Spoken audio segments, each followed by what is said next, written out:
সকালবেলা আমি ঘুম থেকে উঠে উঠোন আর ঘরটা আগে ঝাড় দিয়ে নিয়েছি, আর এখন চলে এসেছি উনুনের কাছে।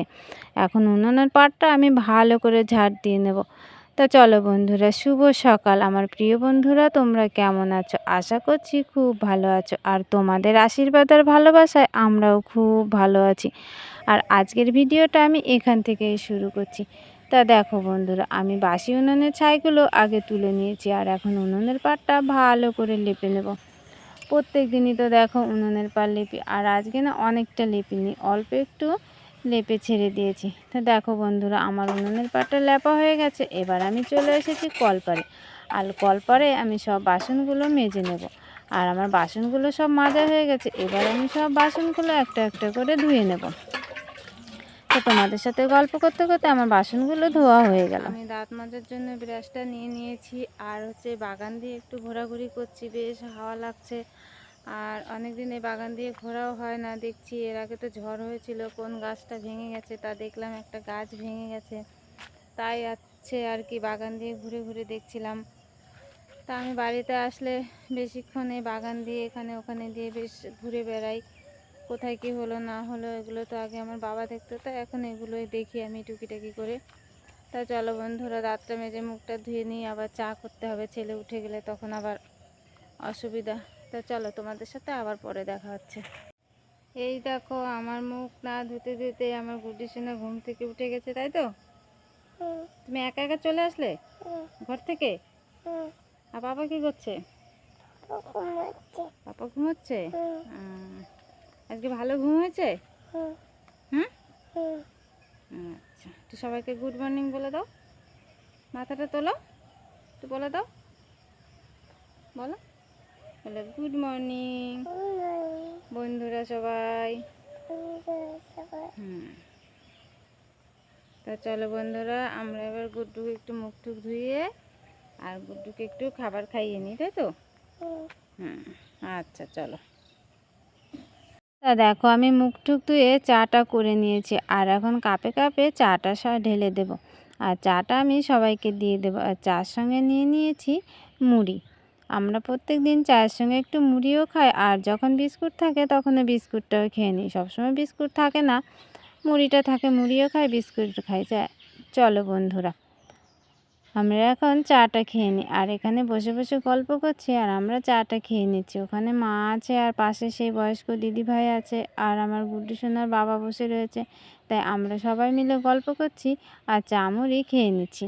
আর গুড্ডু সোনা বাইরে একটু খেলা করছে। গুড্ডু সোনার খাবারও তৈরি হয়ে গেছে, তা আমি চাটা খাওয়া হয়ে গেলে গুড্ডু সোনাকে খাইয়ে দেবো। তা দেখো, আমার খাওয়া হয়ে গেছে, আর এখন গুড্ডু সোনার মুখটুকু ধোয়া হয়ে গেছে, তাই গুড্ডু সোনাকে এখন একটু খাইয়ে নেবো। তা ও খাওয়ার আগে খুব দুষ্টুমি করছে, একটু জল খাবে বলছে, একদমই খেতে চায় না, আর খুব দুষ্টুমি করে। তা দেখো, তা গুড্ডু সোনাকে খাইয়ে দিয়ে আমি চলে এসেছি রান্না করতে। আর আজকে দেখো মাছ নিয়েছিলাম, তাই সেই মাছগুলোই রান্না করবো। আর মাছগুলো এখন আমি একটু ভেজে নেব, নুন হলুদ মাখিয়ে নিচ্ছি। আর কড়াইয়ে দেখো তেল দিয়ে দিয়েছি, আর মাছগুলোও কড়াইয়ে দিয়ে দিয়েছি, অল্প অল্প করেই ভেজে নিচ্ছি, কারণ যদি লেগে যায়। তা দেখো, আমার মাছগুলো ভাজা প্রায় কমপ্লিট হয়ে গেল, আর এই তিনটে আছে, তিনটে ভেজে নিলেই হয়ে যাবে। আর মাছগুলো আজকে আমি রান্না করব আলু আর বেগুন দিয়ে। তা ওদিকে যে হাঁড়িটা বসিয়েছিলাম, আর হাঁড়িতে জলটা গরম হয়ে গেছে, আর আমি চালটা দিয়েও নিয়েছি। আর সবজিগুলো কষিয়ে আমি ঝোলটা দিয়ে দিয়েছি। আর গুড্ডু সোনা এখানে বসে বসে নারকেল খাচ্ছে। ওর দিদার কাছে বায়না ধরেছে নাড়ু খাবে, তাই ওর দিদা নারকেল ফাটিয়ে এখন বসে বসে কুটছে। আর দেখো, ওদিকে আমার মাছের তরকারিটা রান্না হয়ে গেছে। আর এদিকে দেখো, আমি কড়াইয়ে বসিয়ে দিয়েছি ধুদুল। ঘরে একটা ধুদুল ছিল, তাই ভাবলাম নষ্ট হয়ে যাবে, তাই সেটাকে রান্না করে নিই। সেইটাকে পেঁয়াজ দিয়ে ভাজা ভাজা করছি। তা চলো বন্ধুরা, আমি রান্নাটা করে নিই। আর দেখো, আমার রান্নাটা কমপ্লিট হয়ে গেছে, আর মা এখানে সেই নাড়ু করার জন্য নারকেলগুলো কড়াইয়ে দিয়ে দিয়েছে, আর ঘরে একটু গুড় ছিল এর মধ্যে দিয়ে দিয়েছে। কেন বলো তো, নাতি নাড়ু খাবে, সেই জন্য নাড়ু না করলে হয়, তাই মা এখানে বসে গেছে নাড়ু করতে, আর আমি ওদিকে অন্য কাজগুলো করে নিচ্ছি। তাই আমি মাকে বললাম, তুমি আস্তে আস্তে জাল দাও, আর এটা তৈরি হতে থাকুক, ততক্ষণে আমি অন্য কাজগুলো করে নিই। তা দেখো বন্ধুরা, মা ওদিকে নাড়ু করছিল আর আমি এখানে থালা বাসন মাজার জন্য কলপাড়ে চলে এসেছি। কারণ রান্না বান্না করার পরে অনেকগুলো থালা বাসন হয়েছিল, সেই জন্য ভাবলাম থালা বাসনগুলো সব মেজে নিই। এদিকে থালা বাসনগুলো আমি মেজে নিচ্ছি, আর গুড্ডু সোনার কিছু জামা কাপড় ছিল সেগুলো আমি ভিজিয়ে নিয়েছি। তাই ভাবলাম থালা বাসনগুলো ধুয়ে নিই, তা ওগুলো হচ্ছে পরে ধুয়ে নেব। তা দেখো বন্ধুরা, আমার থালা বাসনগুলো প্রায় মাজা কমপ্লিট হয়ে গেছে। আর এখন থালা বাসনগুলো আমি সব ধুয়ে নেব। গামলায় জল নিয়ে নিয়েছি, আর সেই জল দিয়ে আমি থালা বাসনগুলো ধুয়ে নিয়েছি একটা একটা করে। তা চলো বন্ধুরা, আমার থালা বাসনগুলো এখন ধোয়া হয়ে গেছে, আর এখন আমি গুড্ডু সোনার জামা কাপড়গুলো কেচে নিই। অল্প কটা জামা কাপড় ছিল, তাই হচ্ছে কেচে মেলে দিই। অনেকটা রোদ আছে, এখনও শুকিয়ে যাবে, যদিও বেলা হয়ে গেছে। আর দেখো বন্ধুরা, আমার জামা কাপড়গুলো কাচা হয়ে গেছে, আর আমি এখন বালতির জলে সব জামা কাপড়গুলো ধুয়ে নিচ্ছি, আর জলটাও নিংড়ে নিচ্ছি। কারণ ভালো করে না নিংড়ালে তো আবার হচ্ছে শুকোতে যাবে না। এখন আর বেশি সেই রকম রোদ নেই, অনেকটাই বেলা প্রায় এখন 2-2:30 বেজে গেছে। এখন তো শুকোতে যাবে না।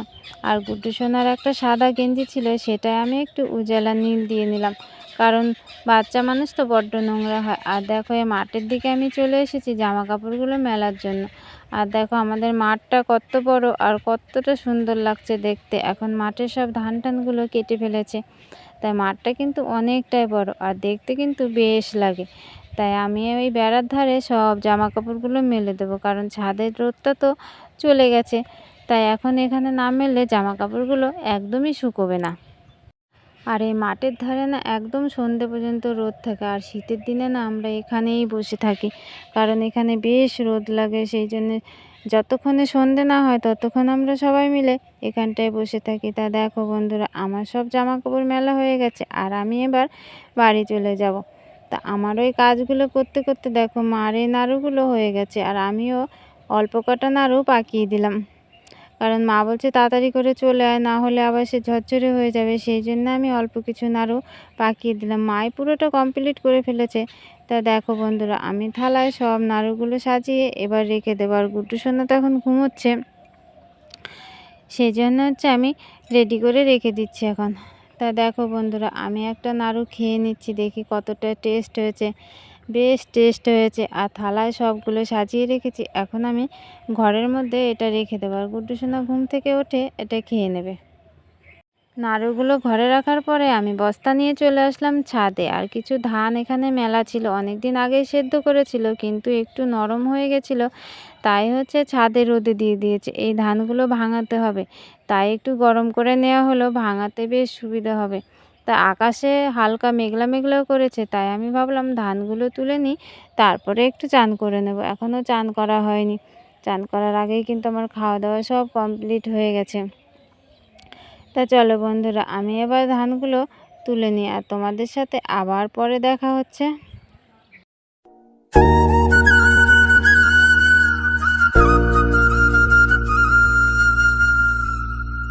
দেখো বন্ধুরা, আমি ধান টান তুলে আর সব কাজকর্ম সেরে হচ্ছে স্নান টান করে চলে এসেছি। আর এখন মাথার চুলগুলো একটু আঁচড়ে নিচ্ছি। চুলগুলো তেমনভাবে আঁচড়ানো হয় না, খুব বেশি চুল নেই, তবুও না আঁচড়ানো হয় না। হচ্ছে এখন একটু সিঁদুর পরে নিচ্ছি। আর আমি প্রতিদিন চান টান করে আগে সিঁদুরটা পরে নিই, তারপরে হচ্ছে বাকি কাজগুলো করি।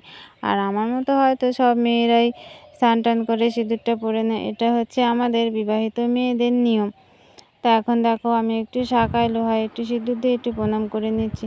তাই দেখো বন্ধুরা, আমার স্নান করতে না করতে গুড্ডু সোনা কিন্তু ঘুম থেকে উঠে গেছে। গুড্ডু সোনা অল্প কিছু খেয়ে ঘুমিয়ে পড়েছিল, তাই দেখো এখন ঘুম থেকে উঠে গেছে। আর ওকে আজকে একটা কালির ফোঁটাও দেওয়া হয়নি, আর একটু পাউডারও দেওয়া হয়নি। তাই এখন আমি টিস্যু পেপার দিয়ে ভালো করে মুখটা মুছে ওকে একটু ফোঁটা দিয়ে দেবো, আর হচ্ছে একটু পাউডার দিয়ে দেবো। তাই কি বলো তো বন্ধুরা, আমাদের না মেয়েদের হচ্ছে বিয়ের আগের জীবনটাই না খুব ভালো ছিল। আর এখন এই সংসারে যতই কাজ করো না, কেউ কিন্তু বলবে না যে এই কাজটা করতে হবে না, তুমি একটু বসে নাও। কিন্তু বিয়ের আগে যখন মায়ের ঘরে ছিলাম, কাজ করতাম, তখন কিন্তু মা বলতো যে একটু বসে নে, এই কাজটা আমি করে দিচ্ছি। এখন কিন্তু কেউ বলার মতো নেই, আর কেউ বলে না। আর সারা জীবন হয়তো এরকম কাজ করেই আমাদের যেতে হবে। তা চলো বন্ধুরা, আমার গুড্ডু সোনাকে একটু সাজুগুজু করানো হয়ে গেছে। এখন গুড্ডু সোনাকে একটু খাইয়ে নেব। এখন অনেকটাই বিকেল হয়ে গেছে। তা গুড্ডু সোনা দেখো এখানে বসে বসে খেলা করছিল আর টিস্যু পেপার নিয়ে গাড়ি মুছছিল। আর আমি ওকে খাওয়ানোর জন্য চেষ্টা করছি, ও কিন্তু কিছুতেই খেতে চাচ্ছিল না। তা দেখো ওই গাড়িটা ও পরিষ্কার করছে। তা গুড্ডু সোনাকে খাওয়ানো হয়ে গেছে আর এখন না সন্ধেও হয়ে গেছে। তাই গুড্ডু সোনাকে বললাম একটু বই পড়ো। তা ওকে আমি দেখো কোলের মধ্যে নিয়ে পড়াচ্ছিলাম আর ও না একটুও পড়তে চাইছিল না। আর আমার মা ওখানে বসে বসে দেখছিল ওর কাণ্ডটা, যে ও কী করছে, এটা বলছে ওটা বলছে, কিন্তু পড়ার কথা একটাও বলছে না। কেমন দুষ্টুমি করছে দেখো। আর ওকে যখন সন্ধ্যাবেলা হাত পা ধুয়ে বলবো পাপা ঘরে যা, ও তখন কি বলবে, আমি কিন্তু বই পড়বো না। মানে ও বুঝে যায় যে এক্ষুনি আমাকে বলবে পড়ার কথা। তা আজকে একটু বসিয়েছি পড়তে, কিন্তু কিছুতেই দেখো পড়তে চাচ্ছে না। বইয়ের ছবিগুলো দেখছে, সব বলছে কোনটা কি নাম, কিন্তু পড়ছে না। তা চলো বন্ধুরা, ভিডিওটা আজকে এখানেই শেষ করছি।